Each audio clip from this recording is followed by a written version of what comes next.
¿Qué tal amigos? Bienvenidos a un nuevo programa de Dilo al Mundo. En el día de hoy continuamos con nuestro seminario sobre Apocalipsis, Apocalipsis 11. En este caso, relacionado con el tiempo de angustia, de la gran angustia que tendrán que enfrentar los hijos de Dios, los testigos de Dios de la última generación. Y para esto me acompaña mi esposa Loreto Martínez. Bienvenida. Muchas gracias y también agradecemos a Dios por tener la oportunidad de estar nuevamente estudiando la palabra de Él, ¿no? Bueno, les recordamos las redes sociales donde ustedes pueden dejar su opinión y comentario. Estamos en facebook.com/redadevenirtv, en youtube.com/redadevenirtelevisión. Y también aprovecho el momento para recordarles que todos los programas anteriores de este seminario de Apocalipsis están subidos en youtube.com/diloalmundo, y ahí ustedes en la cajita de descripción y en la información, ahí ustedes pueden ver las diapositivas. Entonces, si ustedes quieren todo el material que se está presentando aquí, lo pueden adquirir a través del enlace que sale en esa información, ¿no? Así que los invitamos a que ustedes puedan buscarlas y también descargarlas para ampliar el estudio que estamos realizando. Así es, y en nuestro programa anterior nosotros analizamos junto al pastor David Gates y a su papá, el pastor Richard Gates, los plazos de la angustia, podríamos decir lo que los teólogos llaman la pequeña angustia que tendrá que enfrentar el pueblo de Dios, que en términos de duración, en términos de tiempo, es la más larga y es la que se da durante la predicación del fuerte pregón, el último mensaje de Dios al mundo. En nuestro programa de hoy vamos a analizar el tiempo de la gran angustia, que en términos de plazo es la más corta, pero en términos de intensidad es la de mayor angustia, la cual el mundo no ha pasado ni volverá a pasar en ningún momento. Y lo interesante es que si nosotros analizamos la vida de Jesús, vamos a ver de que Él pasó esta misma angustia. Primero predicó en aflicción de espíritu, enfrentándose con el diablo desde el mismo momento de su bautismo, y perseguido por los religiosos de aquel entonces por 3 años y medio. De hecho, durante los últimos años de su ministerio, él tenía que estar escondiéndose de los rabinos y los dirigentes del pueblo, porque ya lo buscaban para apresarlo, para matarlo. Y al final de su ministerio, él entró en una gran angustia, angustia de muerte, que llegó a transpirar gotas de sangre, y en un momento donde parecía que hasta su padre lo había abandonado, ¿no? Él llegó a decir: Padre mío, ¿por qué me has abandonado? Y si es posible, pase de mí esta copa, pero dice que la tuvo que beber esa copa. También los discípulos de Cristo pasaron por estos mismos plazos de angustia, transitando 3 años y medio de predicación desde la recepción del Espíritu Santo, así como Jesús recibió el Espíritu Santo en su bautismo. Ellos en el día del Pentecostés también reciben el Espíritu Santo y predican siendo perseguidos por los religiosos. Pedro, por ejemplo, lo apresaban, estaba en la cárcel y venía un ángel y lo liberaba, ¿no? Y esta persecución fue intensificándose sobre sus discípulos, que antes no habían sido tocados en el caso de la predicación de Cristo, pero ahora sí la persecución caía sobre ellos, intensificándose hasta que apedrearon a Esteban y se dieron cartas para poder proceder de la misma manera con cualquier cristiano que hubiera en Jerusalén, en Judea y en los alrededores. Y dice que Pablo, siendo todavía no convertido, iba por toda Judea buscando a los cristianos para matarlos a la misma manera que lo hizo con Esteban. Luego de estos 3 años y medio de predicación en aflicción de espíritu y de un plazo de misericordia que fue de unos 30 a 32 años de misericordia para las generaciones inocentes, aquellas que no habían decidido la muerte de Cristo y la persecución de sus discípulos, se produjo la abominación desoladora en el sitio de Jerusalén en el año 66 después de Cristo, con el sitio de Cestio Galo. Ahí los cristianos tomaron conocimiento de la señal que había dejado Cristo para huir a los montes y procedieron inmediatamente al retiro de los ejércitos. En esa primera oportunidad, los cristianos huyeron de Jerusalén y de Judea. Y ningún cristiano pereció en la destrucción de Jerusalén, 3 años y medio después de este momento. La iglesia cristiana, la iglesia apostólica, aquella que fundó Cristo con su venida y con esos nuevos discípulos que estaban comenzando, también pasó por esta persecución, pero ya no en términos literales, sino en términos proféticos, digamos, en términos históricos, a lo largo del tiempo. También podemos ver que en el año 321 se echó por tierra la verdad, cuando Constantino y la Iglesia cristiana se unieron y se mezcló el cristianismo con el paganismo. Esto preparó el camino para que se produzca la abominación desoladora, que fue el inicio de la supremacía papal a partir del año 538 después de Cristo, y a partir de ese entonces hubieron 1260 años de predicación en aflicción de espíritu, podríamos decir, donde la Biblia estuvo encadenada en las iglesias y en un idioma diferente al del pueblo, y solamente podía ser entendida y predicada por estos líderes religiosos que se habían unido al romanismo. Esto sucedió durante 1260 días proféticos o años, y ese tiempo de angustia fue acortado por misericordia por Dios.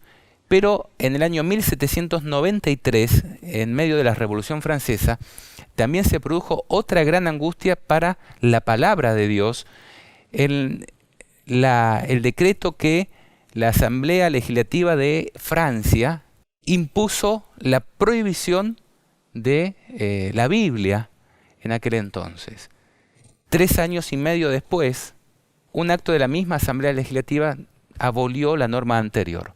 Entonces se produce dentro de la Revolución Francesa, y en el año 1798 se produce el fin de la supremacía papal, cuando Napoleón, al mando del ejército francés, le quita la supremacía al obispo de Roma en aquel entonces.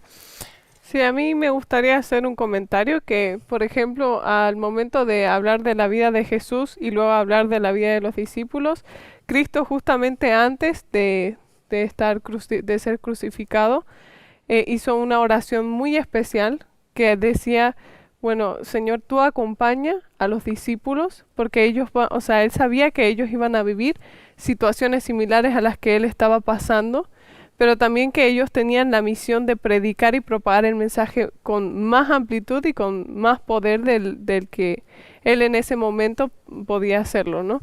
Pero también que hizo la oración también para la iglesia cristiana y también para las personas de los últimos días, porque iban a hacer una predicación igual, donde iban a llevar el evangelio a todo el mundo.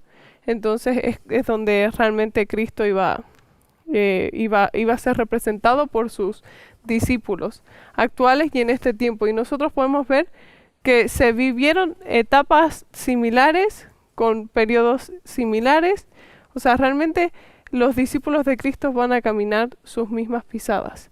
Y algo que mencionaste cuando hablaste de Cristo es que Él se escondía, pero en realidad es que Dios no permitía que Él sea tocado porque todavía no había llegado su tiempo. Entonces es como que Cristo también tuvo un tiempo determinado, y Él lo conocía. Entonces es importante que nosotros lo sepamos ahora. ¿Conocerá la última generación los plazos que le tocan a ella? Los hijos de Dios que tienen que predicar el mensaje final de Dios. Bueno, eso estamos tratando de ver en el análisis del capítulo 11 de Apocalipsis, donde nosotros vemos que en el comienzo se da la información acerca del inicio de un juicio sobre los que están adorando en el templo. Dice, mide el templo de Dios, el altar, y a los que adoran en él. Podríamos decir, es el juicio de los vivos, porque los muertos no adoran, ¿no? Dice, pero el patio que está fuera del templo, déjalo aparte y no lo midas, porque ha sido entregado a los gentiles. Ellos hollarán la ciudad santa 42 meses. Nosotros tenemos revelación que el término hollar la ciudad santa, lo mismo que sucedió en la primera abominación desoladora en el sitio de Jerusalén, en el tiempo del fin se refiere a la imposición de las leyes dominicales que regirán en el mundo, comenzando desde los Estados Unidos. Esa va a ser la abominación desoladora del tiempo del fin, una ley dominical que no solamente imponga el domingo, sino que también ataque la ley de Dios, que esté en oposición a la ley de Dios. Entonces, en un primer momento, hollar la ciudad santa se refiere a la imposición de las leyes dominicales menores, podríamos decir, que todavía no atacan a la ley de Dios, hasta que al fin de estos 42 meses, 3 años y medio, se produce la abominación desoladora, que es el ataque a la ley de Dios en aquella ley que va a implicar la marca de la bestia, que cualquiera que no acate esta normativa no pueda comprar ni vender si no recibe la marca de la bestia, que es la imposición del domingo. A partir de allí, los dos testigos de Dios que nosotros analizamos en nuestros programas anteriores se refieren al accionar de dos pueblos, también el Antiguo y el Nuevo Testamento, pero también los pueblos que les representan. El pueblo judío como el olivo natural y el pueblo gentil, el pueblo cristiano que no es descendiente de sangre de Abraham, que es el olivo silvestre, que fue injertado en el olivo natural, como dice Pablo en Romanos 11. Bueno, estos dos testigos también están representados por dos profetas, Moisés y Elías.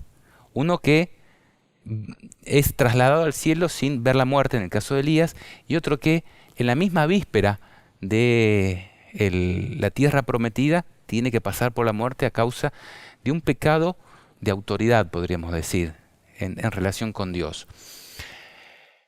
Estos dos testigos, veníamos diciendo luego de la abominación desoladora, tienen que predicar vestidos de cilicio, en amargura de vientre, podríamos decir, o de espíritu, 1260 días también, 3 años y medio. Lo mismo que nosotros vemos reflejado aquí en el capítulo 10, cuando se le ordena que tome el librito, que lo coma, que iba a ser dulce en su boca, pero que iba a amargar su vientre. Y en ese momento, cuando está con el vientre amargado, o está vestido de cilicio, podríamos decir, es donde se le dice, él me dijo, es necesario que profetices otra vez sobre muchos pueblos, naciones, lenguas y reyes. Este es el contexto de Apocalipsis 11. No podemos deshacernos de este contexto a la hora de analizar esto. Por más de que hayan habido cumplimientos de todo este texto en el pasado, el contexto es el tiempo del fin, ¿no, Loreto? Sí, y los profetas que mencionaste, Elías y Moisés, están representados en Apocalipsis 11, en el versículo 6, que dicen, tienen poder para cerrar el cielo a fin de que no llueva, que fue lo que sucedió en el tiempo de Elías. ¿No hay otro profeta que haya hecho eso? No. Y después dice, en los días de su profecía, y tienen poder sobre las aguas para convertirlas en sangre. Y eso sucedió en Moisés, en las plagas de Egipto. Y para herir la tierra con toda plaga cuantas veces quieran, como lo que sucedió con Moisés, sí. ¿no?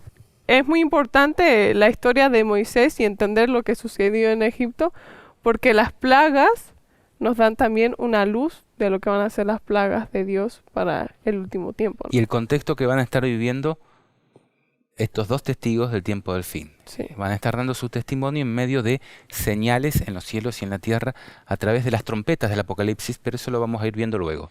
Entonces, lo que estamos diciendo en una visión gráfica es que durante los primeros 3 años y medio del juicio de los vivos, esto es una hipótesis para ser estudiada, no es algo dogmático, estamos presentando lo que entendemos de la Biblia. Durante los primeros 3 años y medio lo que va a estar en juego es el carácter de Dios, así como durante los primeros 3 años y medio de la semana 70 de la profecía de las 70 semanas, lo que estaba en juego era Cristo. Entonces no eran los discípulos. En este periodo lo que está en juego es la ley de Dios, a ver si va a ser aceptada o rechazada. Y sabemos que la ley de Dios es el carácter de Dios. Entonces, ¿vamos a aceptar el carácter de Dios o lo vamos a rechazar? Directamente se está juzgando, podremos decir, se está analizando a Dios mismo en la persona de su ley durante los primeros 3 años y medio. ¿Qué va a hacer la gente de la última generación? La va a crucificar, así como crucificó a Cristo a la mitad de la semana. Y esa es la abominación desoladora, que no solamente imponga el domingo, sino que también ataque el día santo de Dios, que es el sábado, según el 4.º mandamiento de la Biblia. Y a partir de allí empezarían a transcurrir los plazos que están establecidos en Daniel 12, los plazos que van a correr desde el momento en que se levante Miguel, el gran príncipe que está de parte de los hijos de Dios. 1290 días hasta el fin del tiempo de gracia. El tiempo de persecución abarca nada más que 1260 días, que son 3 años y medio, y que empezaría a correr después de la puesta en vigencia de la abominación desoladora. Se necesita un plazo para que se pueda promulgar y poner en vigencia una ley. A partir de allí, el pueblo de Dios va a huir a las montañas y va a haber gran tribulación en las ciudades, persecución y martirio de hijos de Dios. Durante este plazo, se va a producir lo que es el concepto de la dispersión del poder del pueblo santo. ¿Qué quiere decir esto? Así como los cristianos que estaban en Jerusalén y en Judea, cuando fueron perseguidos, huyeron e iban por todas partes del mundo predicando el Evangelio, los cristianos que están en las ciudades van a ser perseguidos y van a ir por todas partes en su vida hacia los pueblos más chicos y las montañas, predicando el Evangelio y diciendo a las personas: viene Cristo, arrepiéntanse porque el reino de los cielos se ha acercado. Eso es la dispersión del poder del pueblo santo. Se va a multiplicar su fuerza, pero disperdigada por todo el mundo. Y como comentábamos recién, la actividad más fuerte de estos dos testigos se va a dar en medio de trompetas que establecen plagas con mezcla de misericordia de parte de Dios. Al principio se van a producir señales en la tierra, en los ríos, en el mar, en el sol, pero eso va a ir cada vez más apuntando cerca del hombre hasta que, dice en la quinta trompeta, se le da mayor poder al diablo para engañar a las personas y para perseguir a los hijos de Dios. Dice que desciende con grande ira sabiendo que le queda poco tiempo, en palabras de Apocalipsis 12. Y viene la ira de las naciones al final de este periodo, cuando se cierra el tiempo de gracia, cuando los ángeles que estaban reteniendo los vientos los sueltan, ¿no? A partir de ese momento es donde viene el tiempo de la gran angustia para los hijos de Dios, cuando ellos ya saben reconocer el fin del tiempo de gracia, saben que no hay mediador en el santuario celestial y que ellos tienen que habitar ante la presencia de un Dios santo sin pecar. Dice: ¿quién podrá sostenerse en pie, no? Sí, y bueno, revisando la historia de Jacob, que ustedes la pueden buscar en sus Biblias, él sufrió una angustia. ¿Por qué por qué se lo compara con el tiempo de angustia de Jacob? Porque Jacob se iba a encontrar con su hermano, porque lo había engañado, y entonces él sentía de que su hermano podía llegar a matarlo. Su propio hermano venía como dice, en guerra contra él para matarlo. Ese era su objetivo. Venía armado junto con una gran comitiva. Y entonces él sentía como que, bueno, Dios puede permitirlo porque yo pequé. O sea, él se sentía indigno. Él se sentía indigno y reconocía que era pecador. Entonces es como que el momento en el que las personas van a estar en angustia va a ser más porque ¿será que todos mis pecados fueron perdonados? ¿Qué pecado no confesé? Entonces van a intentar recordar eso, porque van a decir, bueno, Dios va a tener la oportunidad, o sea, Dios va a poder permitir que lleguen a matarme, porque eso era lo que estaba pidiendo. Y entonces fue cuando tiene una lucha con Jesús mismo, Jacob, y al final Jesús lo bendice.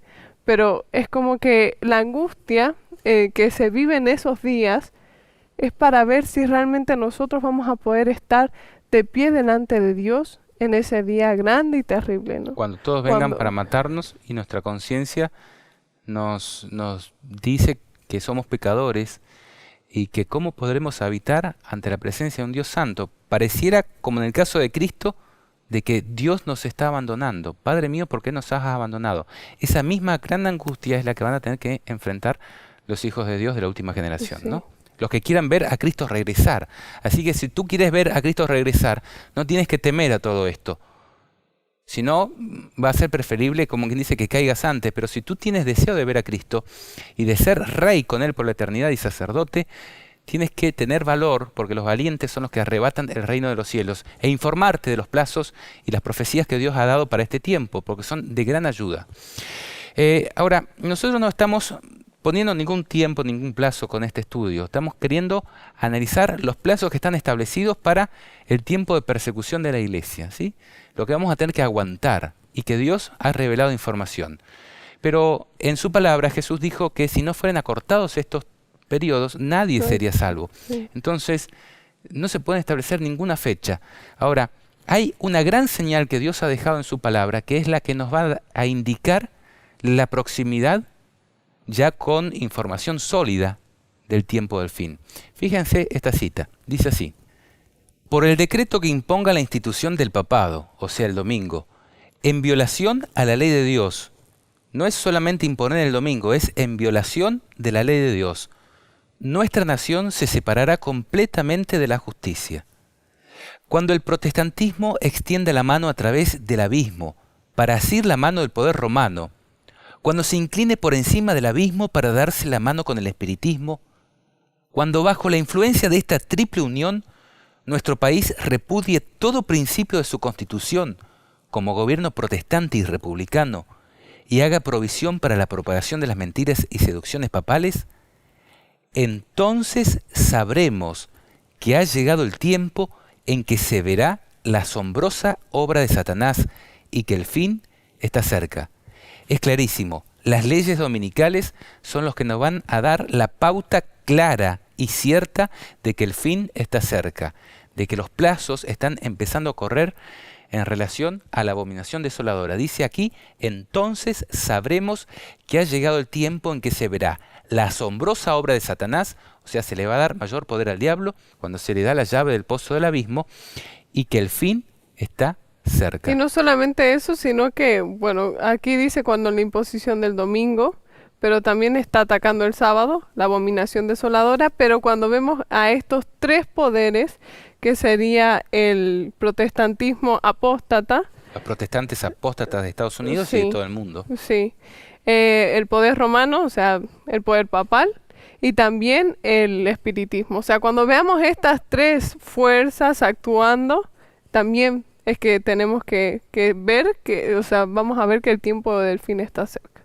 Así es. Y la siguiente cita aclara cómo va a ser la situación. Dice, como el acercamiento de los ejércitos romanos fue para los discípulos una señal de la inminente destrucción de Jerusalén, esta apostasía podrá ser para nosotros una señal de que se llegó al límite de la tolerancia de Dios, de que nuestra nación colmó la medida de su iniquidad y de que el ángel de la misericordia está por emprender el vuelo para nunca más volver. Estamos al límite, en el umbral del desenlace del gran conflicto entre el bien y el mal, cuando el tiempo de la misericordia está por terminar.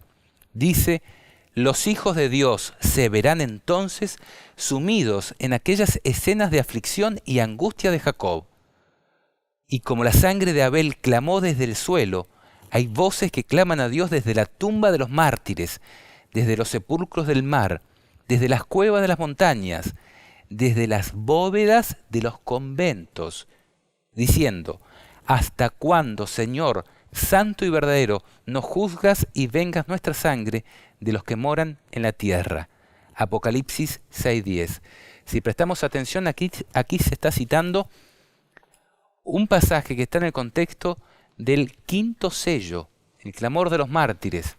Muchas personas que ya creen que los sellos se cumplieron, que están parte de la historia de la iglesia, pero aquí es claramente una referencia a que el clamor de estas personas que van a vivir en la última generación es un cumplimiento futuro del quinto sello del Apocalipsis, cuando se produce el clamor de los mártires. ¿Hasta cuándo, Señor, santo y verdadero, nos juzgas y venga nuestra sangre de los que moran en la tierra? Nosotros lo vimos en nuestro estudio sobre los sellos del Apocalipsis, donde el primer sello era el caballo blanco, que nosotros, a nuestro criterio, es el comienzo del Evangelio por todo el mundo, en cabeza de Cristo, quien es el gran príncipe que está vestido de blanco y coronado de oro, el que sale habiendo vencido en el juicio de los muertos y para vencer en el juicio de los vivos.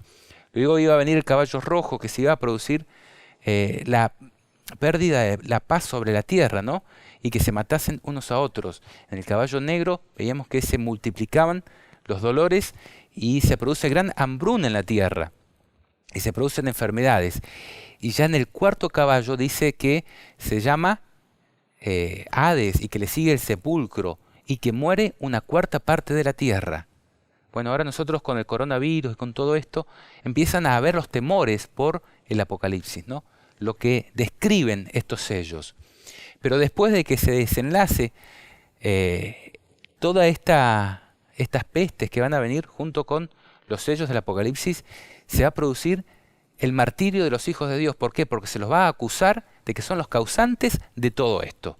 Y que porque no cumplen una norma de la Iglesia y del Estado en el descanso del domingo, y porque están descansando en sábado, son los culpables que atraen los juicios de Dios. Acto seguido va a venir la ira de Dios, ¿no? Que va a poner fin a la ira de los hombres. Esto es lo que presentan los sellos del Apocalipsis. Ahora, entrando nuevamente en lo que revela Apocalipsis 11, nosotros tenemos que los dos testigos del Apocalipsis están relacionados con dos profetas de la Biblia, que son, como decíamos al comienzo, Elías y Moisés. Ahora, si nosotros analizamos la vida de estos dos profetas, vamos a ver que ellos profetizaron en medio de plagas sobre aquella nación. Ahora, ¿qué dice el texto bíblico acerca de qué va a pasar con ellos cuando acaben su testimonio? Dice Apocalipsis 11:7, cuando hayan acabado su testimonio, la bestia que sube del abismo, nosotros veíamos en nuestro programa anterior que se refiere a la bestia romana, que es la que era, no es y está para subir del abismo. Apocalipsis 17:8. Y en las citas que leíste hace un momento, de Elena de White, también dice que el protestantismo va a Extender la mano al abismo. O sea, Sí. importante eso. Y que después los protestantes, el papado, va a levantar su mano para el espiritismo desde el abismo. Entonces también es un contexto que está clarísimo cumple que está esta aquí. profecía. Sí. Dice entonces, cuando hayan acabado su testimonio, terminaron la predicación, la bestia que sube del abismo hará guerra contra ellos, los vencerá y los matará. Y sus cadáveres estarán en la plaza de la gran ciudad que en sentido espiritual se llama Sodoma y Egipto, donde también nuestro Señor fue crucificado. ¿En qué? En la persona de su ley. Anteriormente, cuando se crucifica a Cristo y se impone la abominación desoladora en su personalidad, en su carácter, en su ley. Dice, y los pueblos de las tribus, lenguas, naciones verán sus cadáveres ¿por cuánto tiempo? 3 días y medio, y no permitirán que sean sepultados.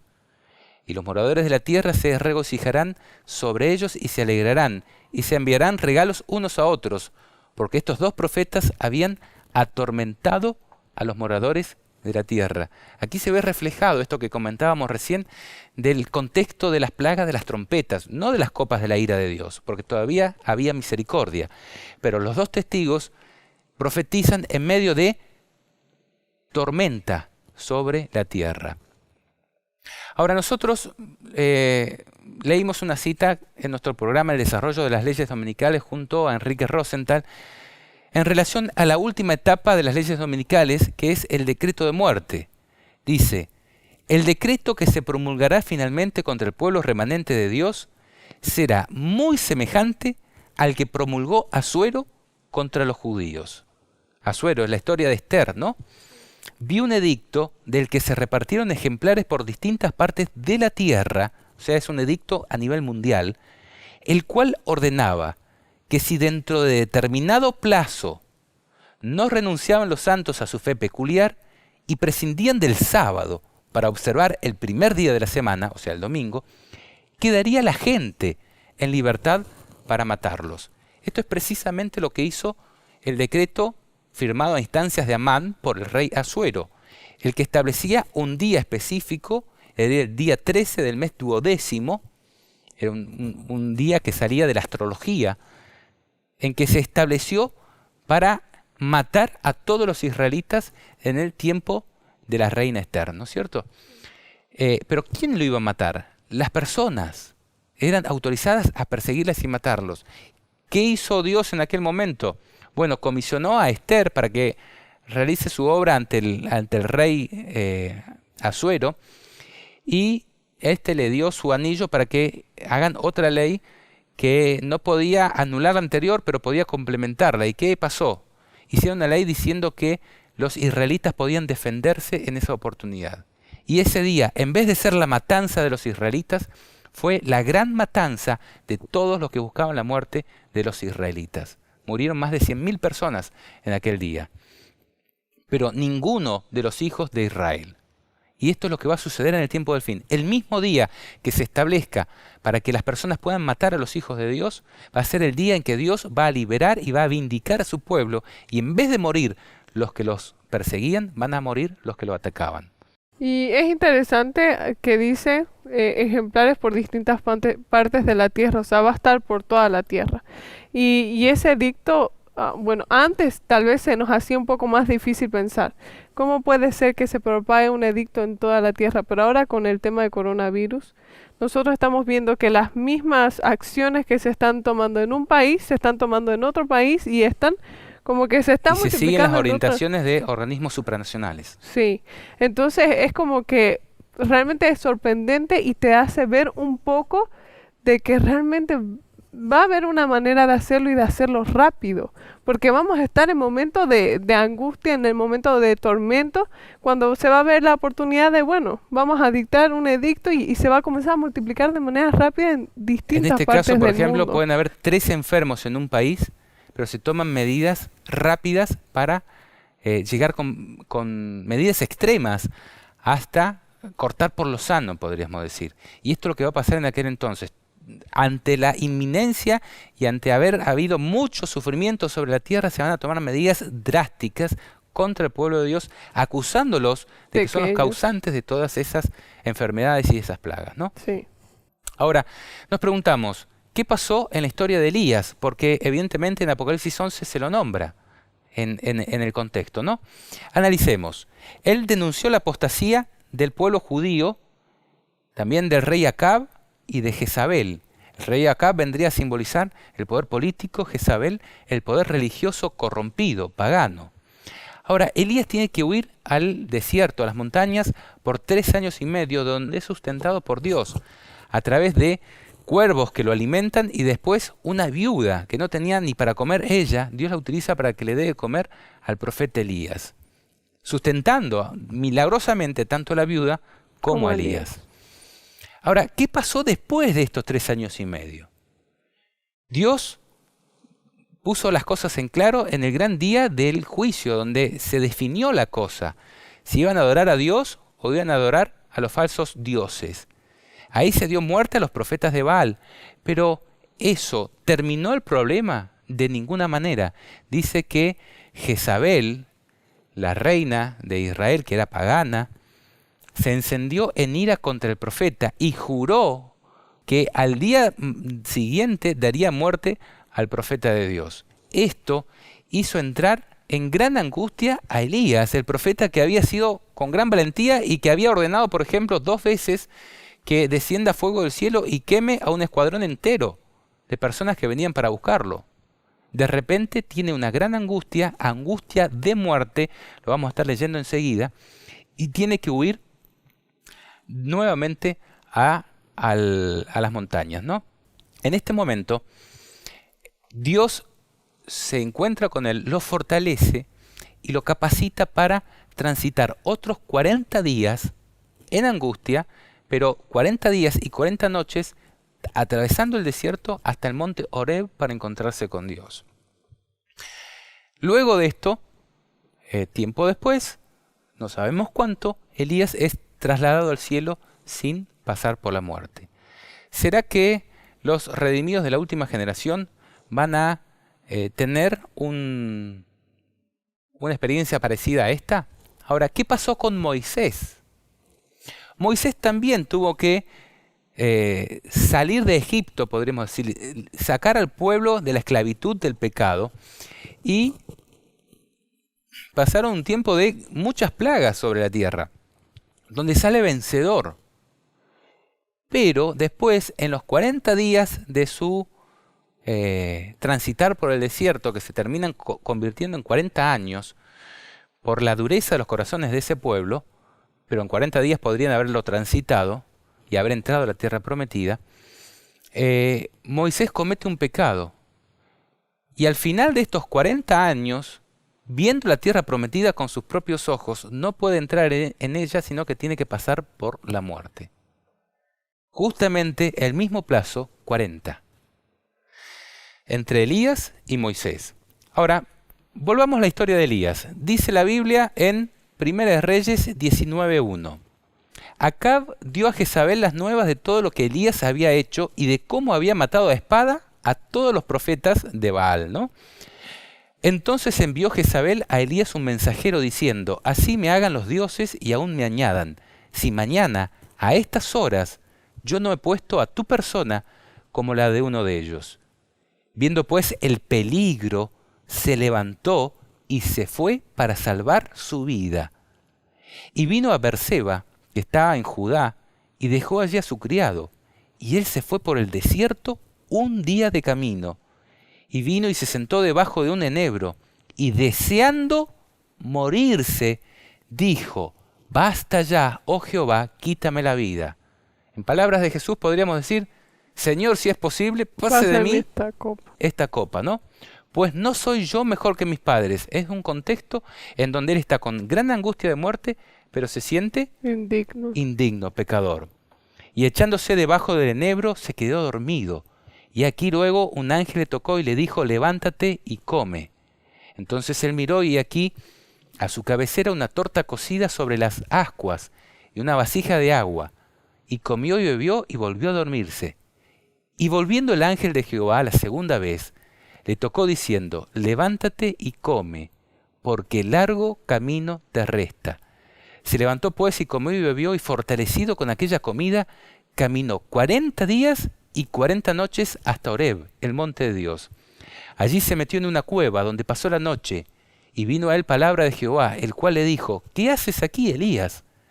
Él respondió: he sentido un vivo celo por Jehová, Dios de los ejércitos, porque los hijos de Israel han dejado tu pacto. ¿No va a suceder lo mismo en el tiempo del fin? Los hijos de Dios que se dicen cristianos no van a dejar el pacto de Dios. Han derribado tus altares, han matado a espada a tus profetas, y solo yo he quedado, y me buscan para quitarme la vida. Y dice el versículo 15, le dijo Jehová: ve y vuélvete por tu camino, por el desierto de Damasco, y llegarás y ungirás a Azazel por rey de Siria, a Jehú hijo de Nimsi ungirás por rey sobre Israel, a Eliseo de Safat de Abel Menoa ungirás por profeta en tu lugar. Y el que escapare a espada de Azazel, Jehú lo matará, y el que escapare a espada de Jehú, Eliseo lo matará. Y yo haré que queden en Israel 7,000 cuyas rodillas no se doblaron ante Baal y cuyas bocas no lo besaron. O sea, había un remanente de 7,000, dice acá, es el número que se da, de profetas que no habían doblado sus rodillas delante de Baal, ni habían besado con sus bocas. Lo interesante es que este mismo número también aparece en la profecía de Apocalipsis 11. Dice: pero después de 3 días y medio entró en ellos espíritu de vida enviado por Dios. O sea, si vemos a Elías, por ejemplo, después de 3 días y medio, desde que Elías recibe la noticia, es al día siguiente y empieza su huida. Deja a su criado y sigue en huida un día más y está con angustia de muerte. En aproximación es más o menos este plazo de 3 días y medio de gran angustia. Y dice que después de 3 días y medio, aquí en Apocalipsis 11, entra en ellos espíritu de vida enviado por Dios. Dios los fortalece con pan y con agua enviado por el cielo. Dice: y se levantaron sobre sus pies y cayó gran temor sobre los que lo vieron. O sea, el mundo puede ver esto y se atemoriza. Y dice: y oyeron una gran voz del cielo que les decía: subid acá. Y subieron al cielo en una nube, y sus enemigos lo vieron. Después de que son fortalecidos, son llevados al cielo en una nube o en un carro de fuego, así como fue Elías. Dice: en aquella hora hubo un gran terremoto, y la 10ª parte de la ciudad se derrumbó, y por el terremoto murieron en número de 7,000 hombres. Y los demás se aterrorizaron o se llenaron de temor, y dieron gloria al Dios del cielo. El segundo ay pasó. He aquí, el tercer ay viene pronto. Justamente el mismo número, 7,000 hombres. Lo mismo que habíamos visto en el caso de Elías. Eran 7,000 que Dios se había reservado y que no habían doblado sus rodillas ante Baal ni sus bocas los habían besado. Pero aquí en Apocalipsis dice que tienen que morir en un terremoto que sucede en la ciudad. ¿Será que simbolizan a Moisés? Aquellos dirigentes que han estado conduciendo al pueblo, pero que han sido en el tiempo de la angustia inadvertidos, se han escondido y no han hablado. Se han mantenido fieles, pero no hablaron. ¿Podrán ser los dirigentes así como Moisés, que también cometieron el pecado de tomar la obra por cuenta propia y en vez de hacer lo que Dios les había dicho, hacer lo que a ellos les parecía? ¿Por qué causa? ¿Porque estaban enojados? ¿Será que a Moisés le tocó pagar la peor parte por un pecado de su vida, ser el símbolo de toda la dirigencia de la Iglesia de Dios de este tiempo? Porque es claro que Moisés y Elías están representados. Unos son llevados al cielo sin ver la muerte y otros mueren aquí, 7.000, el mismo número que estaba en la historia de Elías. Esto es una hipótesis, no podemos decir nada concluyente, pero los números coinciden muy llamativamente entre una historia y la otra, y los contextos son muy similares. Y además se los cita a Elías y a Moisés. Ahora, otra cosa que queremos hacer resaltar es los plazos. Ya estamos dentro de la gran angustia, el tiempo de angustia de Jacob. Tanto Elías como Moisés tuvieron un plazo de 40 días de transitar por el desierto para encontrarse con Dios en un monte al final de su tránsito, ¿no? Ahora, antes de ese plazo de los 40 días, hay algunos días, 3 días y medio, dice Apocalipsis 11, que van a ser de gran angustia para los hijos de Dios. Dentro de ese plazo es donde se produce la ley de pena de muerte para todos los hijos de Dios, y en ese momento entran en gran angustia, en la angustia de Jacob, porque sus propios hermanos vienen para matarlos. Y parece que Dios se ha apartado de ellos. Ellos se sienten que no son mejores que el resto.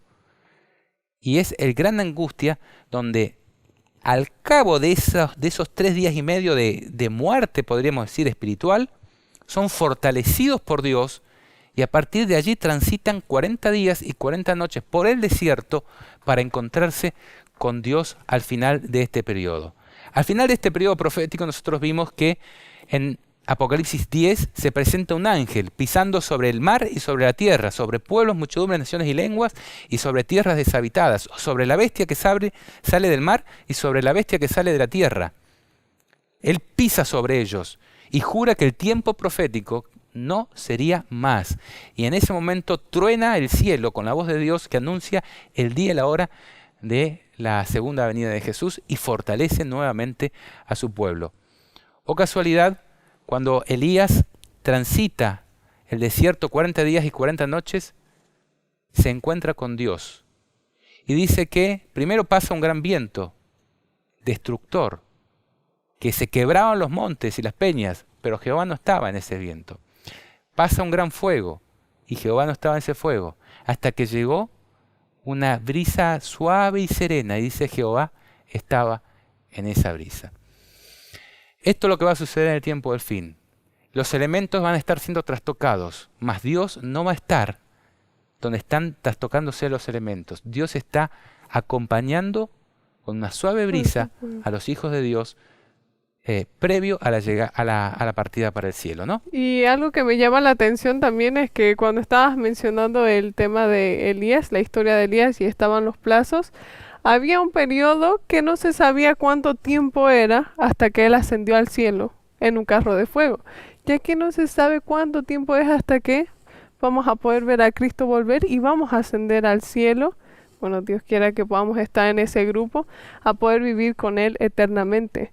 Entonces, hasta en esa parte de la historia de Elías se cumple lo que estás presentando aquí. Ahora, yo pregunto, Jesús dijo que el tiempo de la segunda venida de Jesús iba a ser como los días de Noé. ¿Cuántos días estuvo Noé después de que se cerró la puerta del arca, que es el tiempo de la gracia, simboliza, dentro del arca sin haber ni una gota afuera, lleno de animales y con toda la gente burlándose y también viniendo por su vida quizás afuera? Estuvo una semana, el doble de este periodo. ¿Cuántos días de angustia fueron? Yo no lo sé, pero posiblemente también puedan haber sido 3 días y medio. Pero es un plazo corto. Después de este plazo corto de gran angustia, donde no se ve a Dios por ningún lado, pero se sabe que está cerrada la puerta de la gracia, ¿cuántos días llovieron en el diluvio? 40 días y 40 noches, que es el plazo donde Dios derrama su ira sobre los malvados y los destruye. Al final de este periodo, transcurrieron algunos periodos que demoraron hasta que se asentó el arca y pudo volver a surgir la vida. Dice una cita de Elena de White en relación a Apocalipsis 12, que me gustaría que la consideremos. El apóstol San Juan, estando en visión, oyó una gran voz que exclamó en el cielo: ¡Ay de los moradores de la tierra y del mar! Porque el diablo ha descendido a vosotros teniendo grande ira, sabiendo que tiene poco tiempo. Apocalipsis 12:12. Y esto es lo que nosotros analizamos en el seminario 7 batallas sobre Apocalipsis 12. Espantosas son las escenas que provocaron esta exclamación de la voz celestial.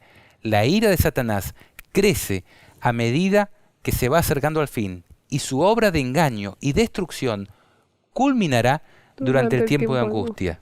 Y dice la siguiente cita: pronto aparecerán en el cielo signos pavorosos de carácter sobrenatural, en prueba del poder milagroso de los demonios. Los espíritus de los demonios irán en busca de los reyes de la tierra y por todo el mundo para aprisionar a los hombres con engaños e inducirlos a que se unan a Satanás en su última lucha contra el gobierno de Dios. Mediante estos agentes, tanto los príncipes como los súbditos serán engañados. Surgirán entes que se darán por el mismo Cristo y reclamarán los títulos y el culto que le pertenecen al Redentor del mundo. Harán curaciones milagrosas y asegurarán haber recibido del cielo revelaciones contrarias al testimonio de las Sagradas Escrituras. Esto que está describiendo aquí la cita de Elena de White es justamente lo que describe la quinta trompeta del Apocalipsis, cuando al diablo, el ángel que cayó del cielo, la estrella que cayó del cielo, recibe la llave del abismo. Y del abismo surgen, como humo de un pozo, langostas que van a atormentar a los hombres. Ahora, es interesante que nosotros, si analizamos Apocalipsis 13, también vamos a ver a esta bestia que va a imponer el día de descanso papal, tanto la romana como la de Estados Unidos, pero se dice que una de sus cabezas había sido herida de muerte, pero que su herida mortal fue sanada. Eso implica que ya la herida mortal está en el pasado, ya estamos en el periodo donde ha revivido. Y dice, y se maravilló toda la tierra en pos de la bestia. Esto sucede luego de que es curada. Y adoraron al dragón que le había dado autoridad a la bestia, y adoraron a la bestia, diciendo, ¿quién como la bestia? ¿Y quién podrá luchar contra ella? También se le dio una boca que hablaba grandes cosas y blasfemias, y esto volverá a suceder en el futuro. Y se le dio autoridad para actuar durante 42 meses. Es el mismo plazo en que los hijos de Dios tienen que predicar vestidos de silicio, ¿no? Dice, y se le permitió hacer guerra contra los santos, dice el versículo 7, y vencerlos. También se le dio autoridad sobre toda tribu, pueblo, lengua y nación. Ahora, aquí, si nosotros seguimos leyendo, vamos a ver que va a aparecer otra bestia que sube de la tierra, que tiene 2 cuernos semejantes a los de un cordero, pero que habla como dragón, que nosotros sabemos representa el accionar de los Estados Unidos de Norteamérica, en, como dice, darle la mano al poder romano y hacerlo surgir del abismo. Dice, ejerce toda la autoridad de la primera bestia en presencia de ella y hace que la tierra y los moradores de ella adoren a la primera bestia a través de la ley dominical, cuya herida mortal fue sanada. Segunda vez que establece la herida mortal sanada en el pasado. Ahora, fíjense lo siguiente, dice el versículo 13, también hace grandes señales, de tal manera que aún hace descender fuego del cielo a la tierra delante de los hombres. ¿Esto no es lo que hizo Elías? En el caso de la historia de Elías, no le fue dado a los profetas falsos del diablo hacer descender fuego del cielo ante la vista de los hombres. Y los que murieron fueron los profetas de Baal. Pero en el tiempo del fin, cuando se le dé la llave del pozo del abismo a Satanás, y éste tenga mayor poder, se le permitirá hacer grandes señales, de tal manera que hace descender fuego del cielo ante la vista de los hombres. O sea, engaña, dice el versículo 14, a los moradores de la tierra con las señales que se le ha permitido hacer en presencia de ella, mandando a los moradores de la tierra que le hagan una imagen de la bestia, que tiene la herida de espada, pero vivió. Dice, y se le permitió infundir aliento a la imagen de la bestia para que la imagen hablase y hiciese matar a todo aquel que no la adorase. Esto sabemos que representa al accionar de los protestantes apóstatas que van a formar una imagen, un reflejo fiel de lo que fue la bestia romana en el pasado, y van a matar a todos los que no se postren ante la marca de la bestia, que es la institución del domingo como día de reposo en contraposición con el sábado. Sí, Y eso es la marca de la bestia, ¿no?, que describe allí. y todo lo que va a suceder es después de que los dos testigos terminan su testimonio, porque ahí dice, y se les permitió hacer guerra contra los santos y vencerlos. Y cuando recién es que, o sea, cuando ellos terminan su testimonio, es cuando Satanás puede matarlos, los mata en la plaza, ¿no? Entonces ahí vemos que sucede todo después de ese periodo de tiempo. Claro, aquí hay dos eventos que tenemos que analizarlos. Primero se describe a una bestia que ha sido sanada. Sí, Y después se describe a otra bestia que le da energía a esta otra, sí, ¿no? Y que le da autoridad y que hace que todos adoren a la primera bestia, imponiendo una falsa adoración. sí. Esa es la imagen de la bestia, los Estados Unidos, los protestantes apóstatas de los Estados Unidos. Ahora, como vos decías, transcurre el tiempo hasta el tiempo en que los hijos de Dios son Terminan su vencidos. testimonio. ¿Cuándo ocurre que van a ser vencidos? Cuando terminan el Cuando testimonio. acaban su testimonio. Muy buena tu acotación. Ahora, es importante destacar el aumento del poder del diablo en este tiempo.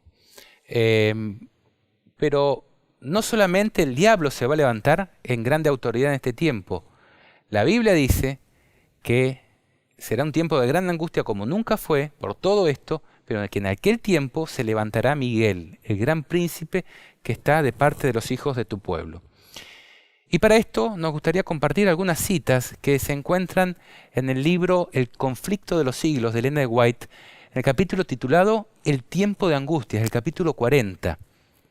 Y justamente comenta este pasaje de Daniel 12:1, donde dice, en aquel tiempo se levantará Miguel, el gran príncipe que está de parte de los hijos de tu pueblo, y será tiempo de angustia, cual nunca fue después que hubo gente hasta entonces, mas en aquel tiempo será libertado tu pueblo, todos los que se hallan escritos en el libro.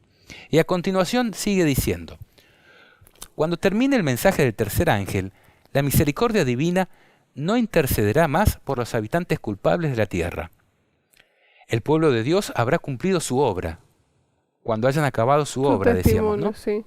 Habrás recibido la lluvia tardía, el refrigerio de la presencia del Señor, el Espíritu Santo, y estará preparado para la hora de prueba que le espera. Si ustedes leen el mensaje a la iglesia de Filadelfia, dice, yo te guardaré de la hora de prueba que ha de venir sobre el mundo entero. Sí. Aquí el pueblo de Dios va a estar preparado por Dios para la hora de prueba que le espera. Los ángeles se apresuran, van y vienen de acá para allá en el cielo. Un ángel que regresa de la tierra anuncia que su obra está terminada. El mundo ha sido sometido a la prueba final, y todos los que han resultado fieles a los preceptos divinos han recibido el sello del Dios vivo. Entonces Jesús dejará de interceder en el santuario celestial, levantará sus manos y con gran voz dirá, hecho es. Y todas las huestes de los ángeles depositarán sus coronas, mientras Él anuncia en tono solemne, el que es injusto, sea injusto aún, el que es sucio, sea sucio aún, y el que es justo, sea justo aún, y el que es santo, sea aún santo. Apocalipsis 22:11. Y continúa diciendo, cuando Él abandone el santuario, las tinieblas envolverán a los habitantes de la tierra. Durante este tiempo terrible, los justos deben vivir sin intercesor a la vista del santo Dios. Nada refrena ya a los malos, y Satanás domina por completo a los impenitentes empedernidos. El Espíritu de Dios, al que se opusieran obstinadamente, acabó por apartarse de ellos. Desamparados ya de la gracia divina, están a la merced de Satanás, el cual sumirá entonces a los habitantes de la tierra en una gran tribulación final. Como los ángeles de Dios dejen ya de contener los vientos violentos de las pasiones humanas, todos los elementos de contención se desencadenarán. El mundo entero será envuelto en una ruina más espantosa que la que cayó antiguamente sobre Jerusalén. Acá se está poniendo este paralelo que nosotros comentábamos al principio. La ciudad de Jerusalén es una maqueta de lo que sucederá en el tiempo del fin. Lo que sucedió en la Revolución Francesa es otra maqueta de lo que sucederá cuando los hombres se aparten de la ley de Dios. Y eso es lo que menciona Mateo 24, pero también Lucas 21. Y aquí dice, desde el versículo 16, dice, y seréis entregados aún por vuestros hermanos y padres y parientes y amigos, y matarán a algunos de vosotros, y seréis aborrecidos de todos por causa de mi nombre, pero ni un cabello de vuestra cabeza perecerá. En vuestra paciencia poseed vuestras almas. Aquí está la paciencia de los santos, ¿no? Y quería leer el comentario bíblico adventista que dice lo siguiente: Cristo muestra que la humanidad, sin el poder controlador del Espíritu de Dios, es un terrible poder para el mal. La incredulidad y el aborrecimiento de reproche levantarán influencias satánicas, que es lo que estamos viendo aquí, ¿no? Principados y potestades, gobernadores de las tinieblas de este siglo y huestes espirituales de la maldad en las regiones celestes se juntarán en una furiosa unión. Se confederarán contra Dios en la persona de sus santos. Ahí lo vemos reflejado. Y también lo vemos en Apocalipsis 11, cuando son crucificados, ¿no? Se confederarán, eso ya lo leí, y dice, mediante tergiversaciones y falsedades desmoralizarán tanto a hombres como a mujeres que según todas las apariencias creen en la verdad. En esa terrible obra no faltarán testigos falsos. Y aquí quiero... Lo mismo que sucedió con Cristo, ¿no? Sí, hacer una mención de que en Apocalipsis 11 se habla de, y vos lo comentaste, de que se crucifica la ley, que es el carácter de Dios. Y que se crucifica a Cristo en la persona de la ley. Pero nosotros podemos ver también de que se crucifica a Cristo en la persona de sus santos. O sea, y es importante que las personas de sus santos, que en la persona de sus santos se va a cumplir el carácter de Dios que está establecido en la ley.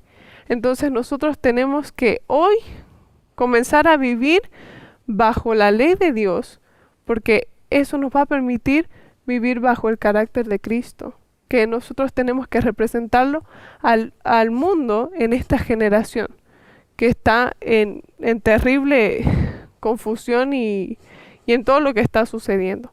Entonces, creo que es momento en que nosotros nos pongamos a trabajar por Dios y a conocer su carácter para que eso sea impresionado en nuestra vida y comenzamos a vivir realmente la ley de Dios en nuestra vida. Amén.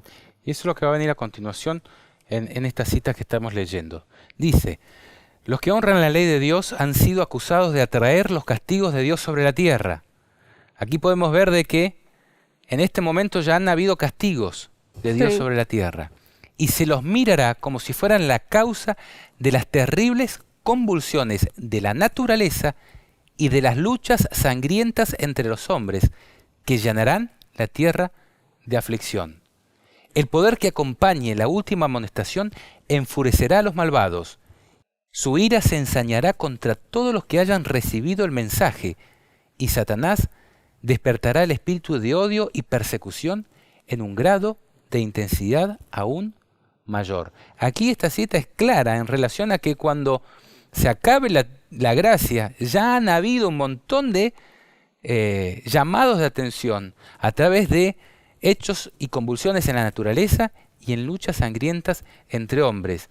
Y dice más, una vez que el sábado llegue a ser el punto especial de controversia en toda la cristiandad y las autoridades religiosas y civiles se unan para imponer la observancia del domingo, la negativa persistente por parte de una pequeña minoría de ceder a la exigencia popular, la convertirá en objeto de execración universal.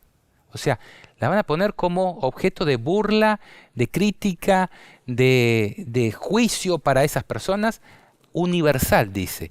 Se demandará con insistencia que no se tolera a los pocos que se oponen a una institución de la Iglesia y a una ley del Estado, pues vale más que esos pocos sufran y no que naciones enteras sean precipitadas a la confusión y anarquía. Este mismo argumento fue presentado contra Cristo hace más de 1800 años por príncipes del pueblo. Nos conviene, dijo el astuto Caifás, que un hombre muera por el pueblo y no que toda la nación se pierda. Más o menos justamente lo que sucede cuando surgen epidemias globales, ¿no? De que una persona la acusan de estar infectada y dicen, más vale que quememos a esa persona y no que todo el pueblo se contamine a causa de esa persona. Bueno, de esa misma manera van a mirar a las personas de los santos en el último tiempo. Se los acusará de ser los causantes de todos los males que ocurren en la tierra y van a decir, es preferible que estos mueran y que no todo el mundo siga sufriendo. Pero, ¿y por qué es que va a hacer eso? O sea, por un lado, porque ellos se oponen, ¿no?, a seguir lo que la minoría se está oponiendo, a seguir lo que están diciendo la mayoría. Pero no solamente eso, sino que yo creo que como Cristo, como en el tiempo de Cristo, Él daba un testimonio y su vida daba un testimonio que los condenaba, que condenaba a los demás. Entonces eso era lo que los enfurecía. Entonces cuando una persona eso pasaba en el tiempo de Caín y Abel. Lo mismo, Abel siguió el ejemplo, lo que Dios le dijo, entonces sus acciones condenaban a las acciones de su hermano. Y eso también es lo que lo enfurecía, cuando en realidad todas las dificultades en la naturaleza y todos los problemas en el tiempo de Noé son contenidos, ¿no? Y por la justicia de los justos. Sí, pero fueron hechas debido a la maldad de las personas. Pero en este punto es como que te están echando la culpa de algo que en realidad es su culpa. Exacto. Entonces eso es lo más importante, que ahora nosotros tenemos que vivir alejados de la maldad, a pesar de que nuestro testimonio llega a causar confrontación, ¿no? Y fíjate que es lo mismo que sucedió con Cristo. Sí. Dice la cita a continuación. Este argumento parecerá concluyente, el de que más bien que paguen los pocos justos por los pecadores, ¿no? Sí. Y finalmente se expedirá contra todos los que santifiquen el sábado un decreto que los declare merecedores de las penas más severas y autorice al pueblo para que pasado cierto tiempo los mate. O sea, acá no hay juicio previo. Autorizan al pueblo a matar a los que no se están sujetando a estas leyes de la marca de la bestia. Dice, el romanismo del viejo mundo y el protestantismo apóstata en América del Norte actuarán de la misma manera contra los que honren todos los preceptos divinos. Y eso es lo que aquí, por ejemplo, se está diciendo santifiquen el sábado. Entonces ahí está pasando lo mismo que Abel. Abel estaba adorando a Dios de la manera que Dios le estaba diciendo que adore. ¿Y qué hizo Caín?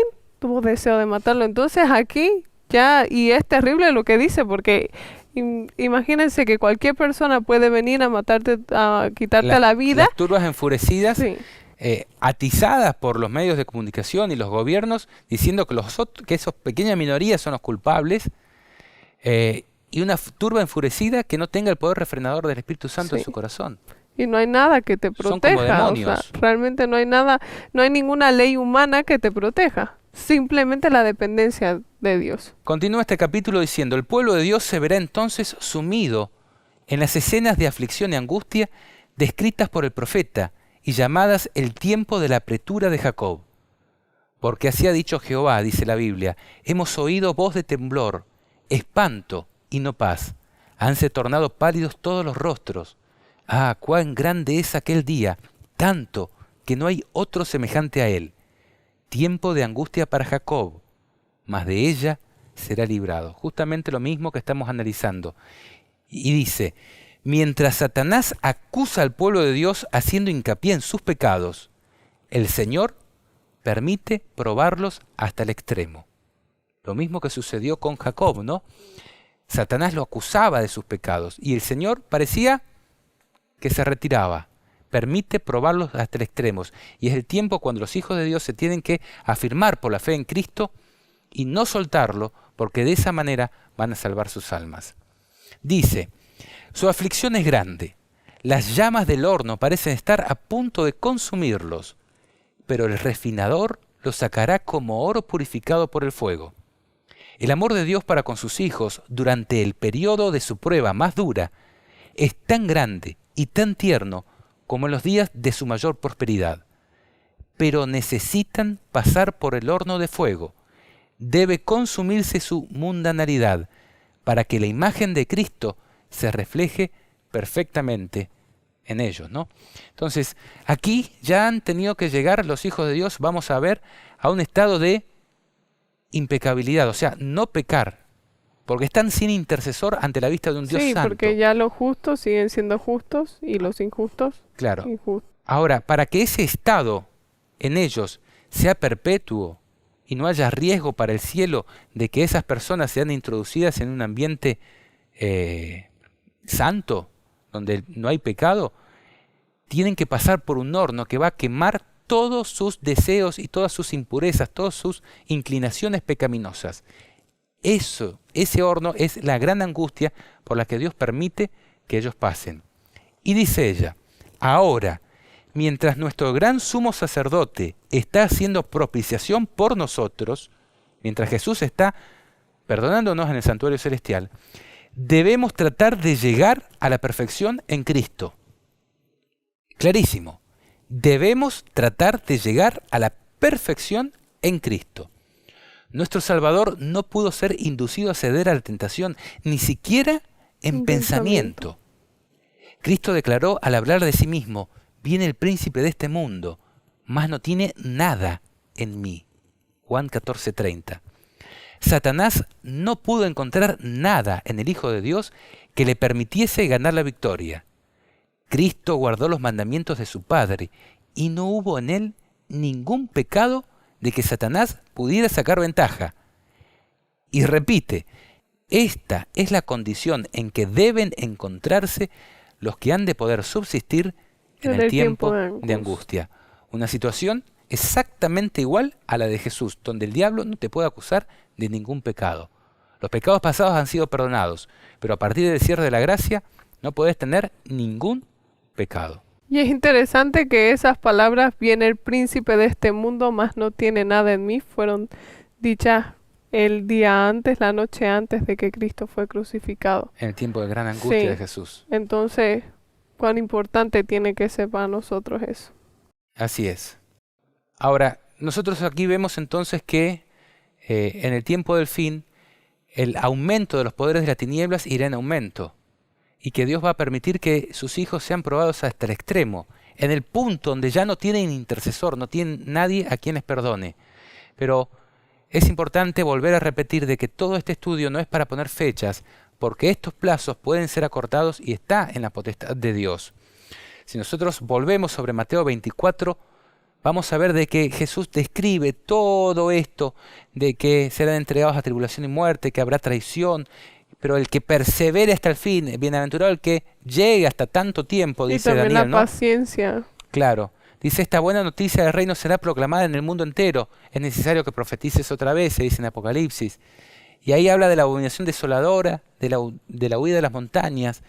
Dice que habrá entonces una gran tribulación como no la hubo desde el comienzo del mundo hasta ahora, ni aún la habrá jamás. Dice, y si no fuera abreviado ese tiempo, nadie se salvaría, pero será abreviado a causa de los elegidos.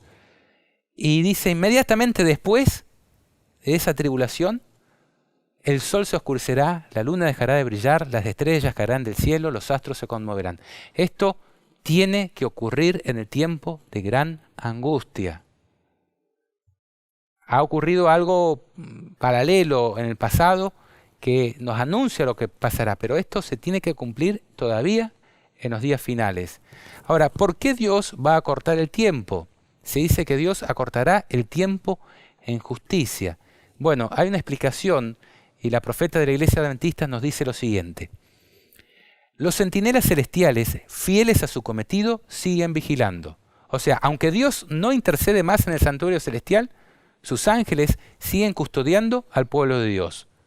Por más que un decreto general haya fijado el tiempo en que los observadores de los mandamientos puedan ser muertos, sus enemigos en algunos casos se anticiparán al decreto y tratarán de quitarles la vida antes del tiempo fijado. O sea, el que se anticipa a los tiempos es el diablo y sus hijos, porque están poseídos por demonios. Dice, pero nadie puede atravesar el cordón de los poderosos guardianes colocados en torno de cada fiel. Lo mismo que pasó Dios con sigue Jesús, protegiendo ¿no? a sus hijos, ¿no? Sí. Dios permitió que Jesús muera, pero no va a permitir que los elegidos de la última generación mueran. Y no permitió tampoco que muera antes del tiempo que estaba establecido. Sí, y lo intentaron matar muchísimas veces, pero Dios lo protegía también porque no estaba su tiempo, todavía no había cumplido su tiempo. Ahora fíjense lo siguiente, dice, algunos son atacados al huir de las ciudades y villas. Quiere decir que algunos hijos de Dios, de los 144.000, yo me animaría a decir, aún estaban predicando en ciudades y villas. Se dan cuenta de que el tiempo de gracia cesó y empiezan a huir para las montañas. Pero las espadas levantadas contra ellos se quiebran y caen como si fueran de paja. Otros son defendidos por los ángeles en forma de guerreros. O sea, estos hijos de Dios están protegidos por Dios. Ahora, tenemos algunas conclusiones en relación a lo que debemos hacer y lo que no debemos hacer en este tiempo. Pero vamos a comenzar por lo que no debemos hacer antes de la señal para huir. Porque el ser humano muchas veces trata de anticiparse a los hechos. Pero hay algo que no debemos hacer. Dice, el Señor me ha mostrado repetidas veces que sería contrario a la Biblia el hacer cualquier provisión para nuestras necesidades temporales durante el tiempo de angustia. Vi que si los santos guardaran alimentos almacenados o en el campo en el tiempo de angustia, cuando hubiese en la tierra guerra, hambre y pestilencia, manos violentas se los arrebatarían y extraños cegarían sus campos. Será entonces tiempo en que habremos de confiar por completo en Dios y Él nos sostendrá, así como hizo con Elías, ¿no? Vi que nuestro pan y nuestras aguas, lo mismo que Dios le dio al profeta Elías, pan y agua del cielo, nos estarán asegurados en aquel tiempo y no sufriremos escasez ni hambre. Esto no quiere decir de que no vamos a prever un lugar en el campo para habitar en el tiempo de angustia de las ciudades. Esto tampoco quiere decir que nosotros no preparemos nuestra huida a las montañas. Esto nos está diciendo, no se provean ni de alimentos, ni crean que plantando una huerta en un terreno al lado de las ciudades van a poder sobrevivir en el tiempo de angustia. No. Ustedes tienen que predicar así como lo hizo Elías y en aquel tiempo yo los voy a cuidar. Ahora, tampoco quiere decir de que no huyamos las montañas, porque justamente tenemos que leer las revelaciones completas, todas las citas para poder entender lo que tenemos que hacer. Y en otras citas ella nos dice que hagamos eso, de que preparemos nuestra salida al campo y luego a las montañas. Ahora, ¿qué sí debemos hacer antes de la señal para huir en este tiempo? Dice, en el tiempo de angustia, de nada les valdrán a los santos las casas ni las tierras, porque entonces tendrán que huir delante de las turbas enfurecidas, y en aquel entonces no podrán deshacerse de sus bienes para hacer progresar la causa de la verdad presente.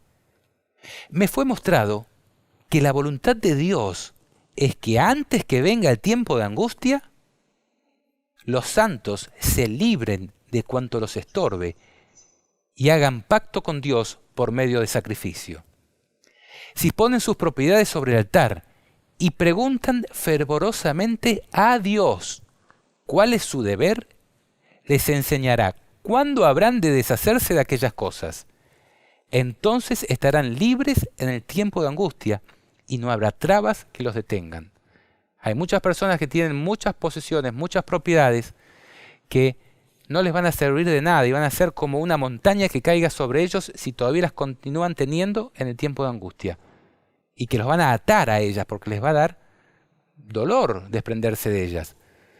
Pero dice, deben pedirle a Dios, no a un pastor, no a una iglesia, no a un hermano, le deben pedir a Dios fervorosamente cuál es su deber. Y Él les va a enseñar cuándo habrán de deshacerse de esas cosas y ponerlas por medio del sacrificio, dice, en favor de la causa de Dios. Ahora, otra cita, ya de las últimas. ¿Qué debemos hacer luego de la señal para huir? Una vez que se produzcan las señales dominicales, ¿qué tenemos que hacer? Dice, la oración de los pastores y de los miembros laicos debe ser la oración de David. Tiempo es de actuar, oh Jehová, porque han invalidado tu ley. Salmos 119, 126. O sea, una vez que vemos las señales, es tiempo de actuar, porque han invalidado tu ley. Pero no solamente actuar, sino también arrepentirnos de todo lo que nos separa de Dios. Dice, lloren los siervos de Jehová entre el pórtico y el altar, clamando, perdona, oh Jehová, a tu pueblo, y no pongas en oprobio a tu heredad. Hay que actuar y hay que buscar a Dios en sinceridad de corazón. Yo tengo una última cita para mi conclusión, pero Loreto, a vos, ¿qué te ha dejado todo este estudio sobre Apocalipsis 11, en general, los dos testigos, el tiempo de angustia previo, podríamos decir, el tiempo de la pequeña angustia y el gran tiempo de angustia?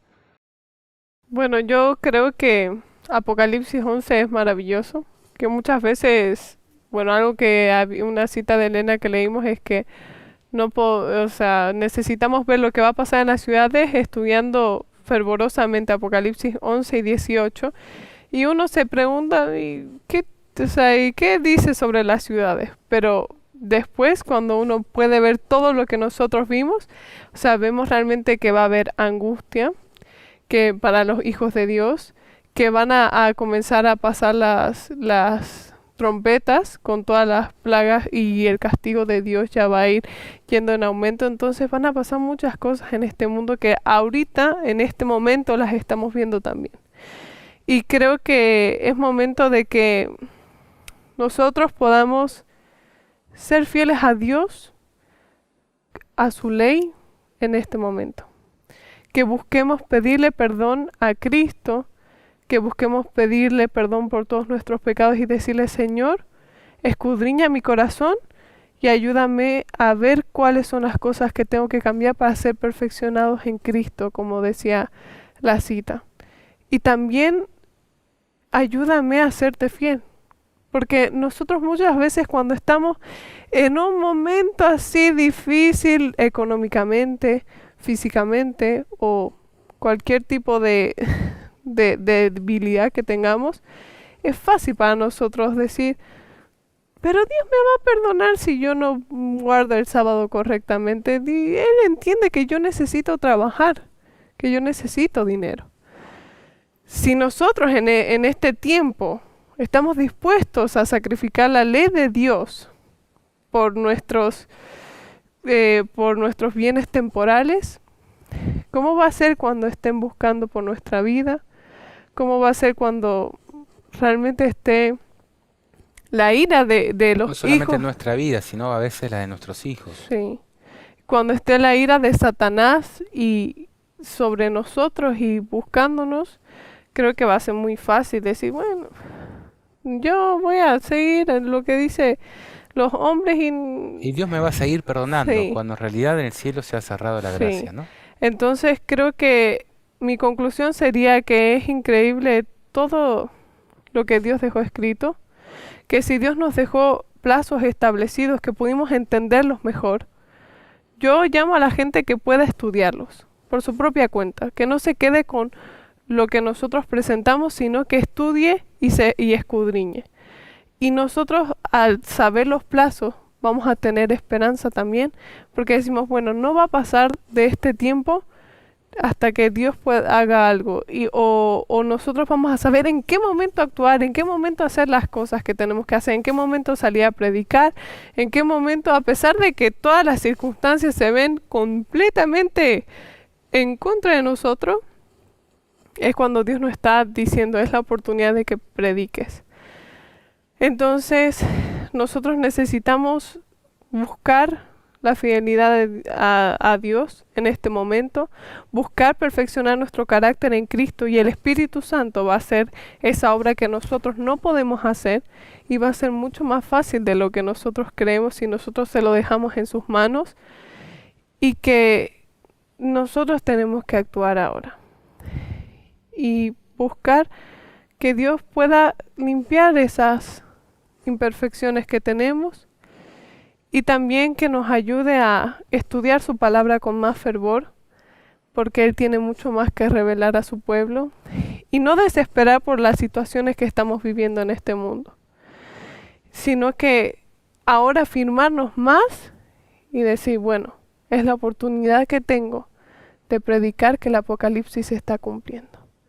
Así que esa sería mi conclusión de este estudio. Muchas gracias, Loreto. Estaba pensando la cantidad de información que hemos podido extraer. 3 programas nos ha llevado Apocalipsis 11, un texto que quizás muchas personas ya lo tenían por cumplido, por pasado. ¿Cuánto debiéramos volver a estudiar las cosas que creemos que sabemos, pero en realidad muchas veces no tenemos mucha idea?